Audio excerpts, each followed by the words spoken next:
ಉಪೇಂದ್ರ ಅವರ ಸಿನಿಮಾ ನೆನಪಿದ್ಯಾ? I am God, God is great ಅನ್ನೋ ಡೈಲಾಗ್ ಕೇಳಿದ್ರೆ ಸಾಕು ನಮಗೆ ಉಪ್ಪಿ ನೆನಪಾಗ್ತಾರೆ. ಈಗ ಅದೇ ಹೆಸರಿನಲ್ಲಿ ಉಪೇಂದ್ರ ಅವರ ಶಿಷ್ಯ ರವಿ ಗೌಡ ಅವರು ಐ ಆಮ್ ಗಾಡ್ ಅನ್ನೋ ಸಿನಿಮಾ ಮಾಡಿದ್ದಾರೆ. ಈ ಸಿನಿಮಾದ ನಾಯಕ ದೇವ. ಈತ ತುಂಬಾ ರಗಡ್ ಆಗಿರುವ ಯುವಕ. ಕಾಲೇಜ್ ಕ್ಯಾಂಪಸ್ನಲ್ಲಿ ಬಿಂದು ಅನ್ನೋ ಹುಡುಗಿಯನ್ನ ಪ್ರೀತಿಸ್ತಾ ಇರ್ತಾನೆ. ಇವರಿಬ್ಬರ ಪ್ರೀತಿ ಚೆನ್ನಾಗಿ ನಡೀತಿರುವಾಗಲೇ ಒಂದು ದೊಡ್ಡ ಟ್ವಿಸ್ಟ್ ಸಿಗುತ್ತೆ. ಇನ್ನೊಂದೆಡೆ ನಗರದಲ್ಲಿ ಮಹಿಳೆಯರನ್ನ ಟಾರ್ಗೆಟ್ ಮಾಡಿ ಸರಣಿ ಕೊಲೆಗಳು ನಡೀತಿರ್ತವೆ. ಈ ಕೊಲೆಗಳಿಗೂ ದೇವನಿಗೂ ಏನ್ ಸಂಬಂಧ, ಕಾನೂನನ್ನ ದುರ್ಬಳಕೆ ಮಾಡಿಕೊಳ್ಳುವವರ ಕಥೆ ಏನಾಗುತ್ತೆ ಅನ್ನೋದೇ ಈ ಸಿನಿಮಾದ ಕಥೆ. ಪ್ಲಸ್ ಪಾಯಿಂಟ್ಸ್: ನೀವು ಉಪ್ಪಿ ಅಭಿಮಾನಿಯಾಗಿದ್ರೆ ಈ ಸಿನಿಮಾ ನಿಮಗೆ ತುಂಬಾ ಇಷ್ಟ ಆಗುತ್ತೆ. ಗುರುಗಳ ತರಹನೇ ರವಿಗೌಡ ಅವರು ಕೂಡ ಕಥೆಯನ್ನ ವಿಭಿನ್ನವಾಗಿ ಹೇಳಿದ್ದಾರೆ. ರವಿಗೌಡ ಅವರು ಆಂಗ್ರಿ ಯಂಗ್ ಮ್ಯಾನ್ ಆಗಿ ಮತ್ತು ಪ್ರೇಮಿಯಾಗಿ 2 ಶೇಡ್ನಲ್ಲಿ ಅದ್ಭುತವಾಗಿ ನಟಿಸಿದ್ದಾರೆ. ನಾಯಕಿ ವಿಜೇತ್ ಪರಿ ಕೂಡ ಅದ್ಭುತವಾಗಿ ನಟಿಸಿದ್ದಾರೆ.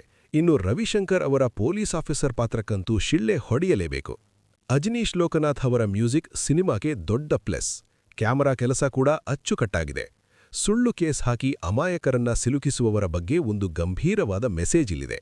ಮೈನಸ್ ಪಾಯಿಂಟ್: ಸಿನಿಮಾ ಸುಮಾರು 2 ಗಂಟೆ 38 ನಿಮಿಷ ಇದೆ. ಸ್ವಲ್ಪ ತಾಳ್ಮೆ ಇರೋರಿಗೆ ಇದು ಇಷ್ಟ ಆಗುತ್ತೆ. ಆದರೆ ಕೆಲವರಿಗೆ ಸಿನಿಮಾ ತುಂಬಾ ಉದ್ದ ಅನಿಸಬಹುದು. ಈ ಸಿನಿಮಾಗೆ ಪ್ರಮಾಣಪತ್ರ ಸಿಕ್ಕಿದೆ. ಅಂದ್ರೆ ಇದರಲ್ಲಿ ಪ್ರೀತಿಯ ದೃಶ್ಯಗಳು ಮತ್ತು ರಕ್ತಪಾತ ಸ್ವಲ್ಪ ಹೆಚ್ಚಾಗಿಯೇ ಇದೆ. ಹಾಗಾಗಿ ಇದು ಯುವಜನತೆಗೆ ಮಾತ್ರ ಹೆಚ್ಚು ಇಷ್ಟವಾಗಬಹುದು. ಸಸ್ಪೆನ್ಸ್, ಥ್ರಿಲ್ಲರ್ ಮತ್ತು ಲವ್ ಸ್ಟೋರಿ ಇಷ್ಟಪಡುವವರಿಗೆ ಇದು ಒಂದು ಫುಲ್ ಮೀಲ್ಸ್ ಇದ್ದಂತೆ. ಉಪೇಂದ್ರ ಅವರ ಹಳೆಯ ಸಿನಿಮಾಗಳ ಶೈಲಿ ಇಷ್ಟಪಡುವವರು ಮಿಸ್ ಮಾಡದೆ ಈ ಸಿನಿಮಾ ನೋಡಿ. ನಿಮಗೆ ಈ ವಿಡಿಯೋ ಇಷ್ಟವಾದರೆ ಲೈಕ್ ಮಾಡಿ, ಶೇರ್ ಮಾಡಿ. ನೀವೇನಾದರೂ ಈ ಸಿನಿಮಾ ನೋಡಿದ್ರೆ ಕಮೆಂಟ್ ಮಾಡಿ ತಿಳಿಸಿ. ಇಂತಹದ್ದೇ ಹೆಚ್ಚಿನ ಅಪ್ಡೇಟ್ಸ್ಗಾಗಿ ಚಾನೆಲ್ಗೆ ಸಬ್ಸ್ಕ್ರೈಬ್ ಆಗಿ. ಧನ್ಯವಾದಗಳು.